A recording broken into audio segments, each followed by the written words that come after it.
Ukraine is using its Leopard tanks at last, but just what do the crews themselves think about these war machines? Interviews with these tank crews are going to give us some insight into what it's like to go from operating a Soviet tank designed in the 50s to operating a modern NATO main battle tank. Let's get into it. Okay. First off, let's make sure this is good. So I've skipped ahead a little bit, and the reason is because the initial footage actually showed some tanks doing some training exercises, and YouTube has basically made clear that any weapon system being discharged will result in demonetization. You guys probably know over at combatvetnews.com is my site where I do my analysis of all those videos that basically YouTube says I can't do, which is like anything involving combat. Okay, let's do it. Leopard 2a6, мій позивний фартовий. Ми приймаємо участь на одному з важких напрямків. Це Запорізький. Yeah, Zaporizhzhia, as you guys probably know, is one of the sites of the most intense fighting in the conflict so far. Pulling up the map here in the whole map of Ukraine, right? And you can see all these red symbols are Russian troop deployments. And when we zoom in, we see that the Russians are very crowded around certain areas. But Zaporizhzhia is this entire line here. Basically, sort of kind of this line denotes it. But you can think of the heaviest fighting from the city of Melitopol to Mariupol. But you could see just the density of Russian units deployed there. It's a site of very intense fighting. Де ведемо наступальні дії. Переваги цього танка, звичайно, є. Це швидкість, влучність, маневреність цього танка. Він дуже маневрений, дуже швидкий. І, це точність. Дякуємо нашим західним партнерам, які Right. Here's the thing, guys. Tanks in this conflict seem to be behaving in somewhat different ways than conventional tank doctrine. Oftentimes, they will fight from inside of concealed positions in woodlines. They'll emerge, they'll provide direct fire support to infantry, usually infantry that are clearing out entrenched positions, and then they'll retreat. The reason is because anti-tank weapons are so pervasive that it's actually pretty dangerous. You're literally a sitting duck if you have to go out, acquire a target, engage, and then withdraw. The advantage, what he talks about, when he talks about the speed, he means that the Leopard can move quicker, sure, but when he talks about the precision, the Leopards are actually designed to not have to stop. They can literally move out, engage, fire on a target, and then reposition and never have to never have to go into park. Soviet tanks cannot do that. І нам предоставляють цю техніку, і хотілося б якнайбільше, щоб вони нам допомагали. Ця машина озброєна 2 кулеметами 7,62 і пушкою гладкоствольною, 120 мм. Ця машина може працювати вночі, тут прибор ночного бачення, ця машина бачить на 4 кілометри, що дає. And 4 kilometers, guys, let me give you a perspective again in the battlefield itself for what it means to be able to see 4 kilometers at night, right? So here, we'll switch it up to the English characters so you guys can see a little better. Let's say you are doing some of the heaviest fighting. Let's say you are part of this operation to clear the town of Novoprokopivka. Well, when we talk about 4 kilometers of distance, let's say you are targeting a Russian position right here, right inside of Russian lines. Well, you can have your tank positioned, again, line of sight is line of sight, and you can't see through a hill. But you could have a tank very far behind Russian lines and still be engaging targets. Literally, you could be in an entire other town. You could be actually outside of an entire other town and still engage targets. Now, obviously, it's a little tough. It's based on terrain, but let's say, for example, you got on the top of a hill, right? And you looked down onto this town, right? If you're a tank commander, you can really wreak some havoc. Especially, imagine at night, right? You're Russian troops. You know that there's tanks that operate in the hills. They can see you clearly at night with their night vision, and they just put round after round into your positions, right? And by the time dawn breaks, you've been under fire for 8, 12 straight hours, and then the infantry attack. It's a really devastating potential tactic that you can only use with this sort of technology. Є змогу вести вогонь по противнику, ну і давати, якби, в принципі, 100% результат. Ми були на очепці, ми вчились на піхоту. І прийшов майор з одної танкової бригади і каже, мені треба танкісти. Вийшло тільки 2 чоловіка, каже, мені треба більше. Я кажу, я би попробував, але в мене немає, я навіть не бачив їх одразу. Научимо. Навчили, і тут через буквально півроку служби приходить наш командир роти і каже, що ми йдемо вчитися на Leopard. Okay, this is really interesting, a perspective on sort of how oftentimes elite units are formed. And the U.S. military does something very similar, or the U.S. Army rather, with its special forces. You notice what he said. He said he had an initial bout of training as infantry. It sounds like he, after his infantry training, got selected to become a tank crew member, or voluntold to become a tank crew member. And then he spent they were taught by the tank battalion commander, and then spent about 6 months in combat. And then after combat, then he was selected. They said, hey, you actually performed well. You're actually a really good tank crew member. We want you to learn and be one of these elite Leopard crew members. І ми всі такі, вау, ми тільки по новостям бачили, ми не всі особо це вірили. І тут, приїхали, оточились, ми дуже задоволені. Просто нам пощастило, що ми отримали. And this is really common with so many professions, right? Where you have to layer your real-world experience and academic theory, right? Look at, again, for example, even just regular Army officer career paths, right? You get your initial entry training at your BOLIC and your commissioning source. Then you spend about 2 to 3 years in the operational Army, right? That's when I, for example, got my deployment. Then you go to captain's career course, right? So you spend more time in the academic environment. I actually did this as a reservist. And then you go back into the operational force with drawing on both your academic knowledge and your operational experience, which enables you to be an even more elite commander, right? But it's true in the civilian world. Think about it. Look at how many people graduate from an undergraduate degree, right? From a good university. Then they will go into a role like consulting or maybe a very early investment banking type role. Then they go get an MBA, and then they get poached and recruited to highly compensated roles in things like corporate finance or top tier investment banks, or come back as very, very, very highly paid consultants. It's a very common trajectory and a very good way to create a very well-seasoned person. But it takes time and it takes operational experience. And it sounds like Ukraine understands that that's what it needs in its elite tank crews.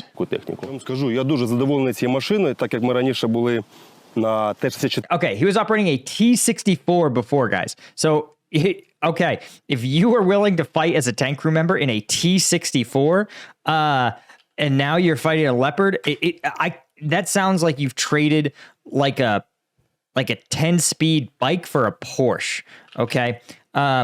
Let's see if we can just compare the stats real quick, right? Here's a Leopard 2, and here is a T-64 on Wikipedia, the source of all human knowledge, right? Bear in mind, service history of the T-64 started in 1966. Right? It weighs 38 tons, crew of 3. Armor is glass reinforced plastic between layers of steel. Main armament is a 125 millimeter cannon. Let's see if we can get some range. Max speed, right, up to 60 kilometers. Operational range, 500 kilometers. Let's see, can we get a range on this weapon system? Let's see, the D118. So the D118, its primary gun can reach about 3,000 meters for like a multi-purpose round. Okay, now let's talk about the Leopard 2. Leopard 2 is a lot bigger, nearly twice the size, 68 tons, right? A crew of 4, third generation composite armor, high hardness steel, tungsten, plastic filler, and ceramic. Armed, of course, with an RH-120 barrel with an effective range of 4,000 meters.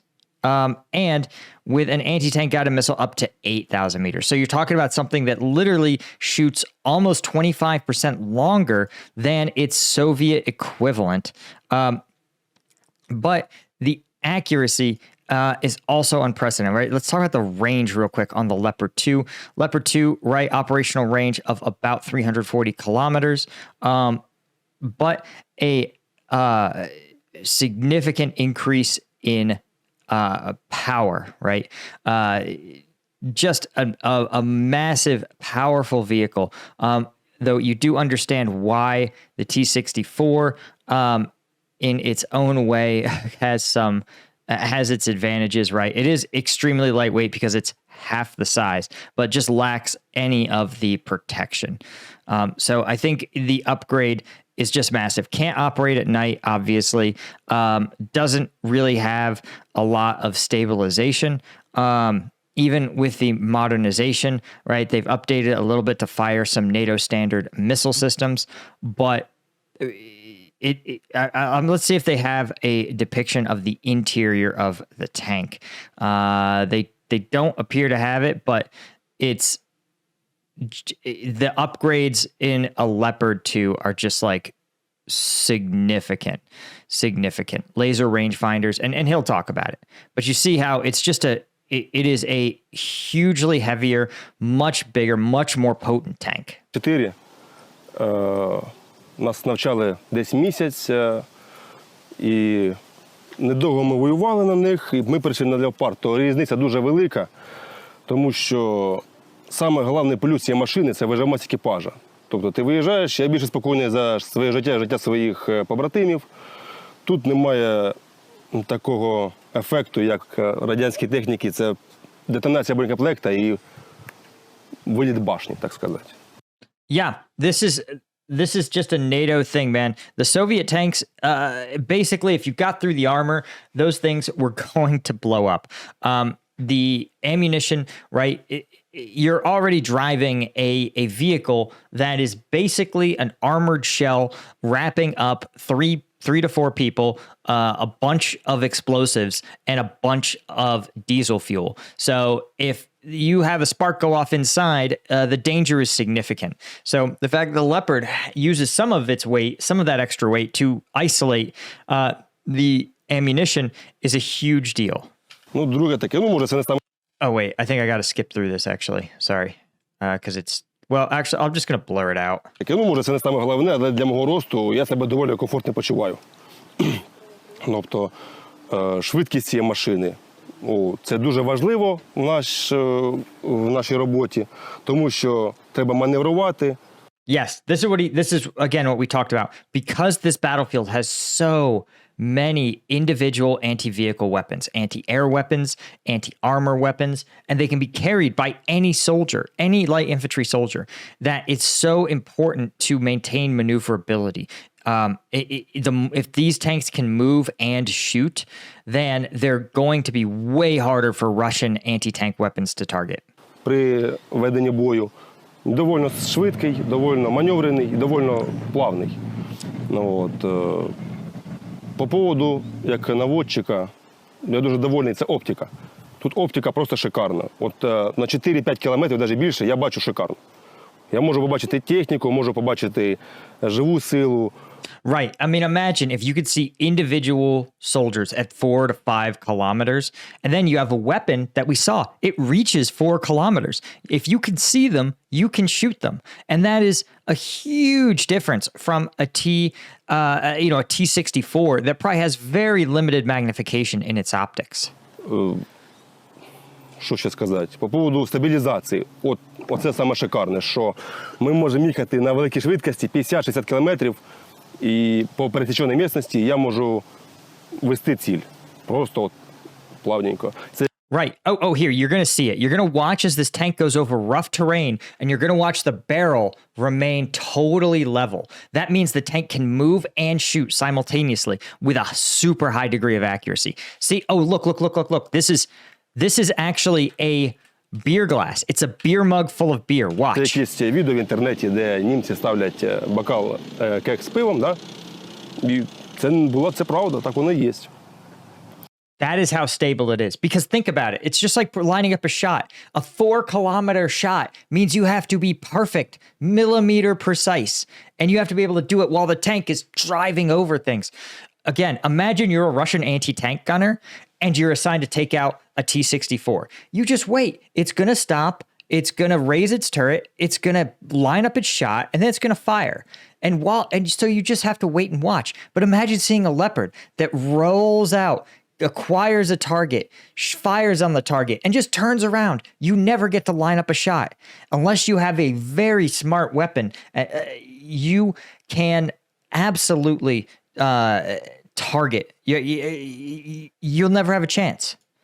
От, так що, значить, така техніка нам треба і побільше. А якщо ще буде більш нова модифікація, ми будемо тільки раді. Звати мене Юрій, я заряджаючий цієї машини. Заряджаючий відповідає за озброєння машини. Зарядка непосередньо в бою.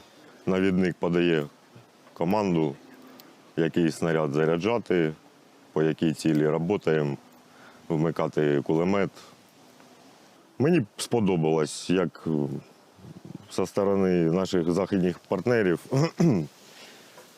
офіцерський состав, як доносилось до Yeah, this is interesting. Again, they talk about the program, and one of the biggest questions that even I don't have an answer of, really, is who does the maintenance on these, right? Do they get brought to the border of Poland, and then when they're broken and they get offloaded and fixed by mechanics using NATO parts and then turned back over to Ukraine?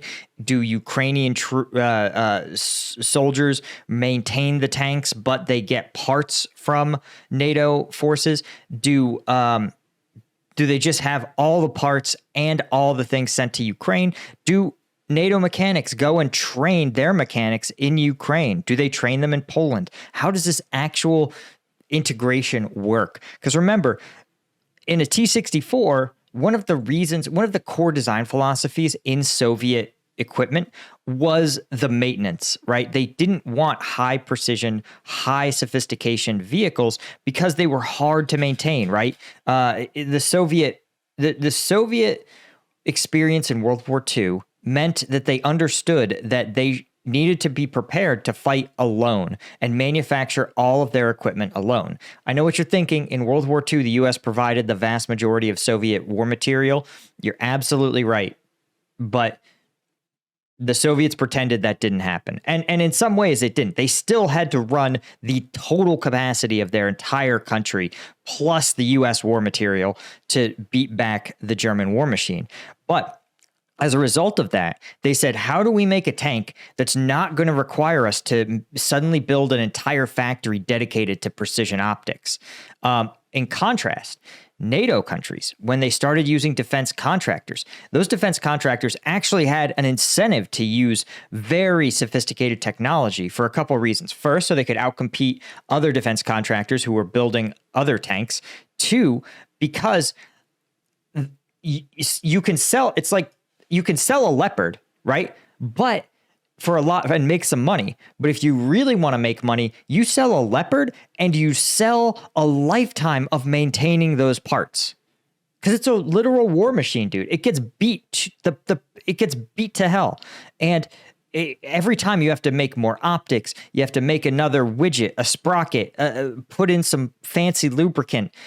It's another payday for that contractor. And so while that system itself, certainly it has its flaws, but the result is stuff like this.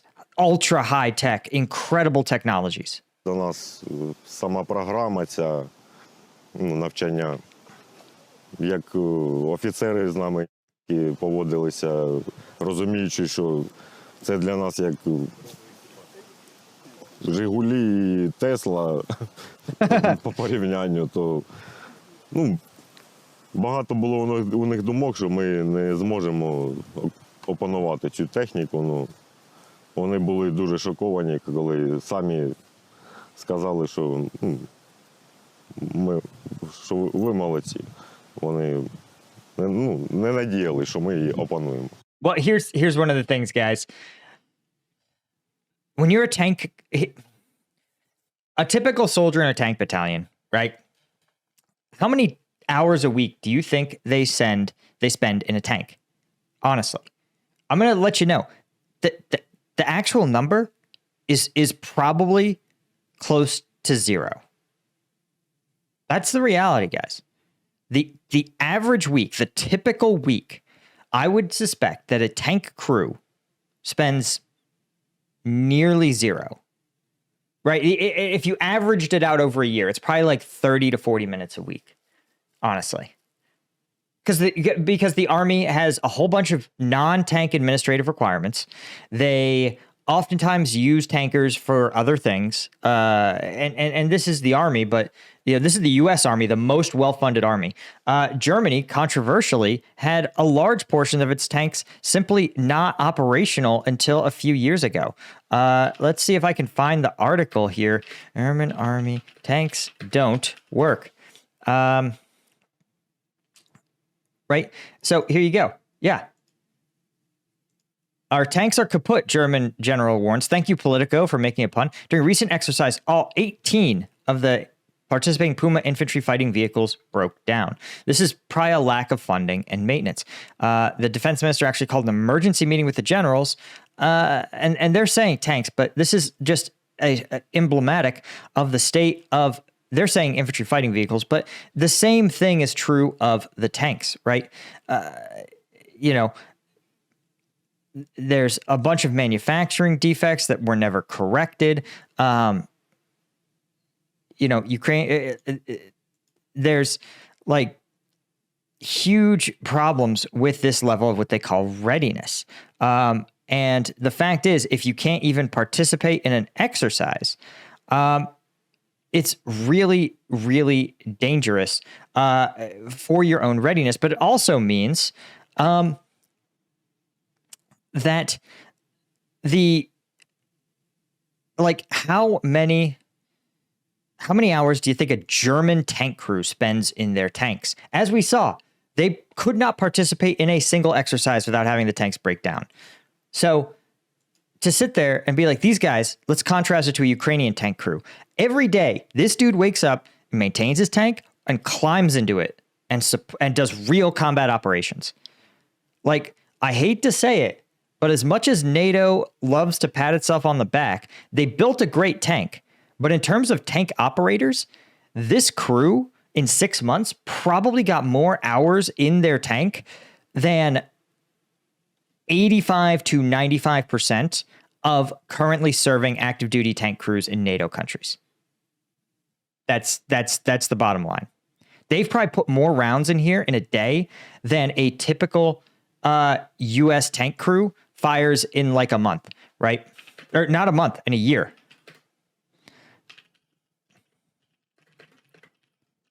Tank crew fire annually. I wonder if how many rounds can it fire? Oh, you see, nobody even tells you about the actual training of the crews, right? There's a little bit of tank crew gunnery, which is an annual event. And this is FM 17-12, looks like C1, Circular 1 for tank gunnery. Basically, I'll give you the summary. Each tank crew fires 8 to 10 rounds of each type of ammunition. But again, you're talking about a few dozen rounds. All right, the U.S. tank crew fire gunnery. Let's see. Okay, during one gunnery duration, a company of tanks will 400 to 500 rounds, right? But remember, how many tanks? I think in a company, I think you have 14, right? So you're talking about around, 30 rounds a tank? Bro, that's a day's work for this guy, okay? That's a day's work for a Ukrainian tank crew. That's like one busy day. в такий короткий Sorry, all that to say, there are things these tank crew members know that NATO, like, they should, after this war is over, they should return the favor. Like, Ukrainian officers, Ukrainian senior enlisted, tank crews, they should be in NATO countries giving lectures to say, listen, when we fought the Russians, here was our playbook. Let me show it to you, right? And we'll break it down for you. Here's the skills you actually have to master as a tank crew member. час. В основному ми працюємо вночі на світанку, бо сама ефективна робота цього танку – це преимущество, як у кішки. Чому його назвали Leopard, що він швидкий і це ночний звір. Складно те, що ми наступаємо. Це складно. Складна робота дуже у піхоти. Це... I'm gonna have to blur this out. That's fine. I'm blurring it out. Let me just make a note.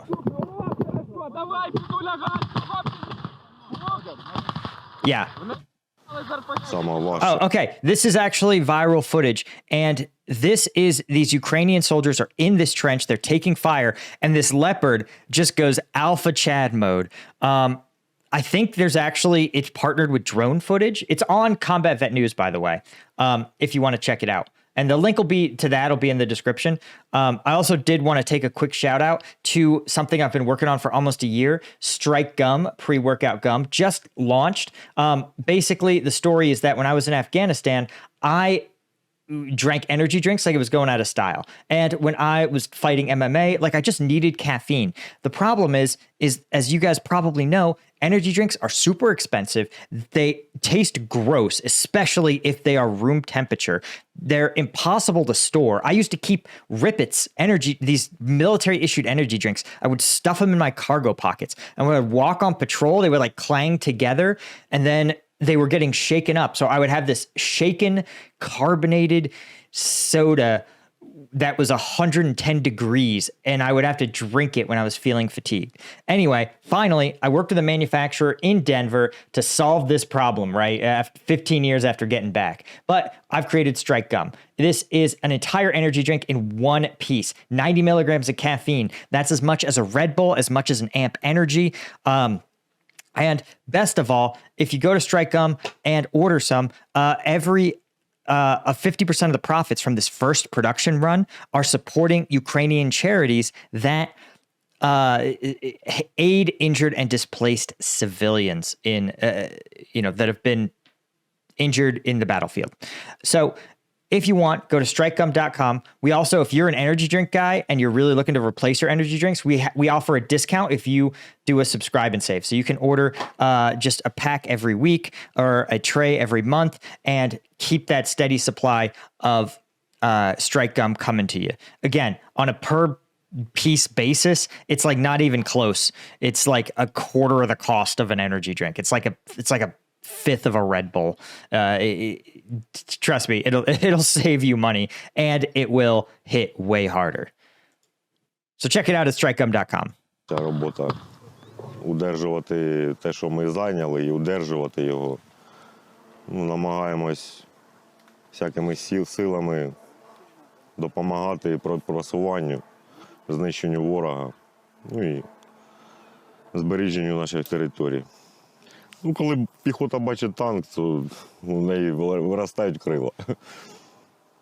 То, звісно, ми без піхоти ніхто, і піхота без техніки також ніхто. This is also true, right? This is the core principle of combined arms warfare, is that together they are individually more powerful than they would be separately. And this is, like we talked about, Russian infantry with anti-tank weapons can engage these tanks and really cause severe problems for them. So partnering with infantry prevents the Russians from getting close enough to really engage the tank. And if you are those soldiers in the trench, having a big armored behemoth come in and just put 120 millimeter rounds into enemy positions is just so satisfying. It just achieves an effect that you cannot do with small arms. Намагаємось друг другу допомагати. І, звісно, взаємодія, обговорення перед виїздом бойових задач, всяких нюансів, як будемо продвигатися, зв'язок, хто на якому напрямку робить, хто кого прикриває. Ну, така задача. Що для вас Yeah. So again, he's describing classic stuff. These combined arms rehearsals, guys. If you've never done an operation where you have multiple different, not just moving parts, right, but multiple different combat roles and combat enablers. I've did operations in Afghanistan where I would have drones, mortars, sniper teams, attached Air Force personnel, engineers, right? And they all had specialty roles on the battlefield. And so I, as the operational commander, was responsible for not just ensuring that I knew what was going on, but that they could, right? Because there was no guarantee that I would be there through the entire mission and that we would maintain communications, right? Radios go out all the time. All it takes is one obstacle, one turn through a mountain pass, and suddenly you're cut off. Does the operation grind to a halt? No, because everyone rehearses together to the point where you actually don't need communication. Obviously, you should have communication on the battlefield. But if it goes out, everyone knows their role and how to support each other. Ideally, so the mortars don't need me to tell them, I need you to put mortar fire here. They know. They're like, this is where we're expecting contact. This is where we're going to be ready. And if we have to engage it and we can't raise 1-6, like, we'll do our job and we know we're responsible for covering that element. It's if you've run operations and you've done that combined arms rehearsal, literally one combined arms rehearsal will change the way the operation is executed fundamentally for the better. перемога? Мабуть, коли жінка розбуде і скаже, давай вставай на роботу. Коли не буде повітряних тривог, коли діти будуть ходити до шкіл, до дитсадків, коли буде тихо, мирне небо. Yeah, man. That was a good one. I hope you guys learned something. Check us out at strikegum.com. Thank you so much to everybody that supports us, and I'll see you in the next one. Cheers.